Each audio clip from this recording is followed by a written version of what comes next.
Pressure కుక్కర్లు వచ్చిన తర్వాత సింపుల్గా కూరలు వండుకోవటానికి ముందు కూరగాయ ముక్కల్ని కాస్త కుక్కర్లో పెట్టి ఉడకబెట్టేసుకుంటున్నాం. కొన్ని రకాల ఆకుకూరలు కూడా కలిపేసి వండుతూ ఉంటాం. ఇట్లా ఉడకబెట్టిన తర్వాత వెజిటబుల్స్లో నీరు బయటకు వచ్చేస్తుంది. ఆ నీరంతా చాలామంది పిండి పారేస్తూ ఉంటారు. ఎప్పుడు అది చేయకండి. ఆ కూరగాయ ముక్కల్లో ఉండే విటమిన్స్, మినరల్స్ ఇవన్నీ కూడా యాంటీ ఆక్సిడెంట్స్ నీళ్ళల్లోకి బయటకు వచ్చేస్తాయి. దీన్ని కాస్త పొయ్యి మీద పెట్టి ఒక 5-10 నిమిషాలు మరిగించి అందులో మిరియాల పొడి, ధనియాల పొడి ఇట్లాంటివి కాస్త కొత్తిమీర, పుదీనా ఇట్లాంటివి వేసేసి కాస్త బాగా మరిగించుకొని కావాలంటే ఇంత కొద్దిగా చాట్ మసాలా లైట్గా కలిపేసేస్తే కమ్మగా అనిపిస్తాయి.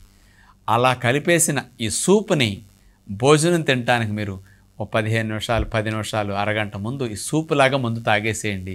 ఆకలి రగులుకుంటుంది, డైజెషన్ పవర్ఫుల్గా జరుగుతుంది. ఇలా సూప్ తాగటం ద్వారా కూరగాయల ఆకుకూరలో ఉండే విటమిన్స్, మినరల్స్, యాంటీ ఆక్సిడెంట్స్ మీ లోపలికి వెళ్ళి మీకు మంచి బెనిఫిట్స్ వస్తాయి. పోషకాలు పోకుండా, వేస్ట్ అవ్వకుండా ఇలా మనం కూరగాయల్లో నీటిని ఉపయోగించుకుంటే చాలా బాగుంటుంది.